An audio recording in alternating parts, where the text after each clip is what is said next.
So my question is this, so you have male friends, I'm assuming, right? What percent of male friends do you think are trying to sleep with you? Okay, so red pillars will say this a lot. They'll say, call your male friends and ask if they want to fuck. I don't think men being willing to sleep with you is the same thing as them trying to fuck you necessarily. So I don't think my male friends are trying to sleep with me. If maybe the option was presented, I'm sure a good percent would. But even if that is the case, that doesn't mean they're trying to. And secondly, it doesn't invalidate the friendship, right? Don't you think you can try in different ways? Like, for example, you can try very like explicitly by being like, hey, like, let's go on a date. Like, I want to, or you could be even more explicit, like, hey, I want to have sex with you. But the way most normal human beings would do, be like, hey, listen, let's just grab a drink, bottle of wine on my romantic balcony, right? But that's not the approach every guy takes. Some guys, they don't take that approach at all. Their desire is exactly the same. They want to sleep with the girl just as much as that person, but they're going to just kind of wait around and hope the girl makes the move for them. But it doesn't change their desire. It's just their method, their approach is different. Okay, so I'm sure there are some men like that. I wouldn't say that's the average male in an intergender friendship, right? Or do you think that's the case? Yeah, I think the vast majority of male to female relationships, unless the guy's gay, the guy is secretly trying to sleep with a girl, and then that's why those friendships are never built on a solid foundation. Because if you and I have a platonic relationship, but for example, I want something from you, like for example, let's just take sex outside. I want your clout, right? You're gonna suspect that, and then we're not gonna be able to really have a solid relationship that's built on a solid foundation. Which is why a lot of those male to female relationships crumble, because at some point, 3 years, 5 years, 10 years, the guy's like, I'm just gonna tell her how I feel, and the girl's like, whoa, I just see you as a friend. And then the guy just completely pulls away, flips out, sometimes gets really butthurt, right? Because the real reason he was in it for, his primary motive, right, was that he wanted to have a relationship with a girl or sleep with her, or some combination of those two. So yeah, I would say it's the majority, but there are exceptions, of course, but yeah, that is the majority. So you think the majority of male-female friendships are based on a shaky foundation because the guy isn't actually interested in her emotionally, he just wants to sleep with her, but then you're also saying that he's possibly interested in dating her. So I would say there is a bit of a foundation there, because if you want to date someone, you do care about them to a significant degree, right? So I would say that lends itself to friendship values. But don't you think there's a very big difference between romantic feelings and platonic feelings?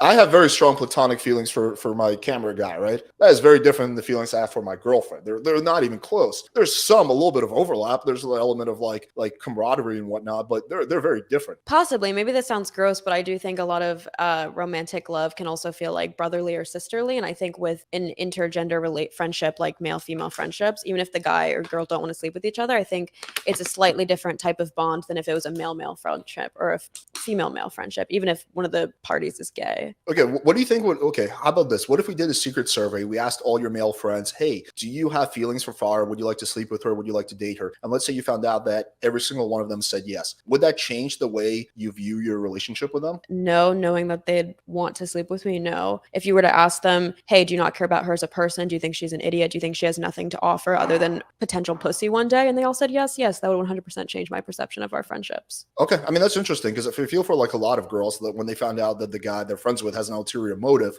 that's kind of discerning. Well, what you said wasn't necessarily ulterior motive. That's more so if the opportunity arose, they want it. Same way, maybe you could offer someone like, hey, do you want a slice of cake? And if they say yeah, that doesn't mean they were waiting around for a slice of cake, right? But it's nice. Well, if I'm pretending like I want to be your friend, but I really want to date you, that is me having an ulterior motive. Yeah, so if you pulled my friends and again ask them like, are you pretending to be her friend? As in, are you pretending to have friendship feelings for her in the sense that like you care about her well-being and all the other aspects that come with friendship, and they said yes, I'm pretending, then that would suck. It's not like 100% one or the other. There's primary motivations, there's secondary motivations. So you find out that the primary number one motivation is to either sleep with you or have a relationship with you. It doesn't mean they don't care about you at all as a person, right? But that's all secondary to the primary one. I guess if their way of maneuvering our friendship is a series of manipulation tactics, and for instance, they're telling me like, oh, that guy's not interested in you, he's not good enough for you, all these things, and they have this ulterior motive of wanting to just sway me in the direction of dating them or fucking them, then I would think they're not fulfilling their friendship duties, and so I'd be disappointed. If they just secretly have a crush on me, I don't think that's necessarily nefarious in itself. Like, I'm bisexual and I've had crushes on like my female friends who I've never told that to because they're straight. So I'm like, okay, what's the point in even mentioning it, I don't think, in my opinion, that devalues the friendship at all. Okay, you're a fairly popular TikToker, right? Like, for example, what if you found out that one of your friends, right, their primary motivation for being friends with you is to get clout, right? They still like you as a person, they think you're nice, they want to be, but you found out that the primary motivation is to get your clout. Wouldn't that not change how you view them and how you view the relationship? Because for me, it would. If I found out that one of my friends primarily go for being friends with these clout, I would view them way less, and I'd be like, okay, like I don't really consider this person that good of a friend then. Right, but that's not really equivalent, because if the way they're trying to get clout out of me or is to be like, hey, let's do TikToks together every single week, then that is their clout sharking manifesting itself. Versus with the male friend who wants to sleep with me, that'd be him having to ask me in iterations like, hey, how about tonight? Are you like horny? Do you want to fuck? You get what I'm saying? Yeah, but the guys who get friend zoned are never the guys who are gonna have courage like that and actually like go for it. What they're gonna do is they're gonna play the long game. So the equivalent of that would be someone who, they're not gonna be asking you, hey, do you want to do a collab every weekend? They're gonna be playing the long game. They're gonna be like, hey, I'm gonna be friend fire. I'm gonna be super dope friend for like 5 years, and then eventually she will put me on her TikTok, right? It's gonna be more subtle like that. And then you find out that in their head, their primary motivation is to get your clout. Like that would affect how you view them. It would be the same equivalent thing as a friend. The guy's not gonna be like trying to hit you up every weekend, because again, those guys typically don't get friend zoned because they figure out pretty quickly whether the girl has romantic interest in them or not. It's the guys who are going to play like really cool, and they're going to be like, yeah, I'm going to be friends with her for 4 or 5 years, and then eventually, something will happen. She'll fall in love with. That would be the equivalent of that.